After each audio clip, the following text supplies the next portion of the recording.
Today I'm making a quick video talking about my next upgrade I'm planning on doing on my Audi Coupe. As you know from previous other videos, if you've seen them anyways, that the Audi Coupe Quattro that I have, that I did a 1/8 swap on, I put a manual steering rack out of a Volkswagen Fox in it. I wasn't 100% sure. I was thinking maybe with the loss of so much weight in the front of that car, being that I eliminated a lot of stuff, I could get away with having manual steering and be okay.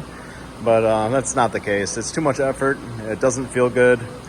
The amount of turns stop to stop, the rack ratio is very, very slow. I think it's around 5.5 turns stop to stop, which is kind of crazy. It makes for you have to do a lot of movement at the steering wheel to get the wheels to turn. So it's not exactly what you want for a track car.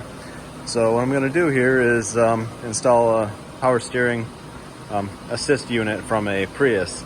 So I bought a steering column, the whole steering column from an Audi 80, which is the same part as far as this front section. I cut that off and I welded the female kind of the splines to accept the unit from the Prius. So I cut this off with the Sawzall right here, and I added this sleeve inside the factory steering column to kind of attach these two. And then on the other end here, I have a Howe steering quickener. This is a 1 turn on this end, is 2 turns on this end. So it'll make it about 2 3/4 turns stop to stop, which would be a pretty quick ratio for a car like that. It'll feel really sporty, and it should be really nice.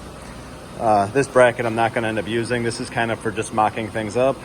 I don't think this is probably doesn't have the strength. I'm going to kind of overbuild this anyways because it's steering, very dangerous.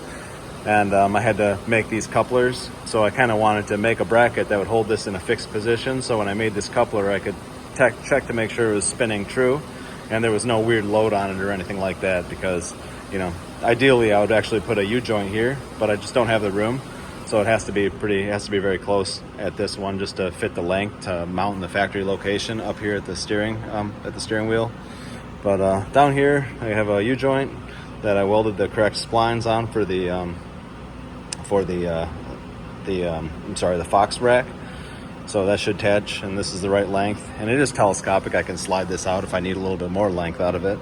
But yeah, that should work well. So I tested it on the bench already. Here's the control module for the Prius. So this control module, this gets plugged into it and it operates in a fail-safe mode. I guess it's something people have been doing. I've never installed one of these in the past, but I guess a lot of people do this for old hot rods and stuff. Very easy. The large plug here, one of them has a constant power supply, the other one is a ground. And then off the control module, you also have a ground and then a ignition switch power supply that you attach to it.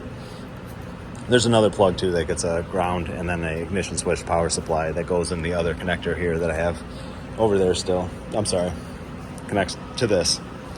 Whatever the case, pretty easy to do. This company, if I can find who I bought this from, I'll add an attachment in the description. But a company makes this little control knob, which seems amazing, and you can hide this somewhere. I already tested this all on the bench. It works incredibly, and you can vary the assist. So what it does in the factory application is, depending on your road speed, obviously if you're going faster, it backs off on the assist applied to this unit. So the steering is heavier at speed, and then when you're going slower in a parking lot, you need more assist. So then it kind of increases the amount of assist from the unit. Well, this simulates kind of road speed, so you can kind of just adjust the steering how you want it. So very cool.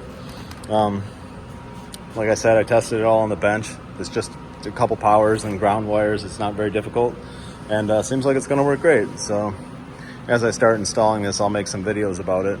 But yeah, this should be kind of the last big thing that makes the car feel right on the road. So that's it. Thanks for watching.